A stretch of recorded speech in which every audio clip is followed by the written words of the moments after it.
Hi, guys. Welcome to this short episode of Joel Reads Bible. I'm Joel, and I read the Bible, and there's a lot of people who aren't happy about it. The comments have started pouring in, and some of them are filled with what I would describe as vitriol. People aren't happy that I'm reading the Bible, and they're specifically Christians, and I find that absolutely bizarre. Aren't I doing what I'm supposed to be doing?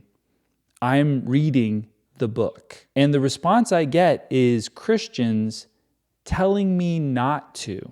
I get Christians trying to bully me into stopping.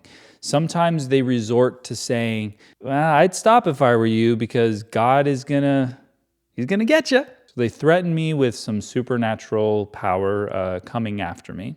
And sometimes they say stuff like, you don't even look like you're having a good time. You look bored. Looks like you hate doing this. Just stop already. Why are you trying to convince me not to read the Bible? If the Bible has any power, if it has any power or any truth, I should be able to open it up, read it, and all my skepticism should float away, and I should be blown away by how absolutely true and irrefutable it is. So what are you so worried about? Some Christians have been telling me that I can't understand the Bible, and because I'm not coming at it with the right attitude, I'll never fully understand it. Is that really the system? What's the trick? Do I have to believe the thing before I read it? Do I have to already accept it and then it'll make sense? Because that does make sense. It makes sense that if you accept something and don't ask questions and don't critically think about it, it'll make sense. Because you'll ignore all the stuff in it that, well, simply just doesn't make any sense. But that can't really be a way to approach anything in life, can it? It's just crazy to think that God would write a book that nobody can get unless there's a magical Holy Spirit walking them through it, and only if they come at it with the right particular attitude. That's so nuts. You've got to see that. My joke has been, yeah, that makes sense. It's the exact same thing with the Encyclopedia Britannica. You have to believe it first for it to really resonate. Imagine any scientist was like that with any kind of discovery.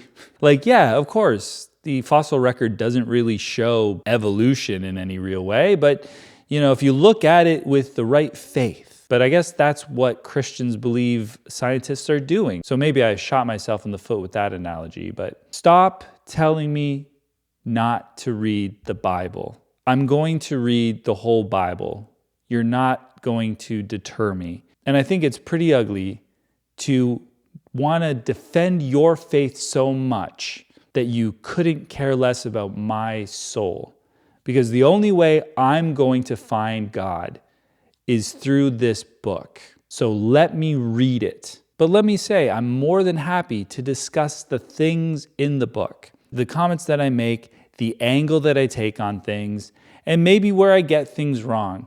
I'm perfectly happy for you to correct me, to not agree with things. But just trying to derail the project shows that you don't have a lot of faith in the book and that your belief system is fragile and could fall apart just by one weird guy reading the Bible to have about 200 subscribers at this point. So feel free to get off my back. Not that you have free will, but feel free to stop watching or try to have a productive conversation about the actual Bible. And why don't you subscribe and ring the bell and leave a comment? Bye.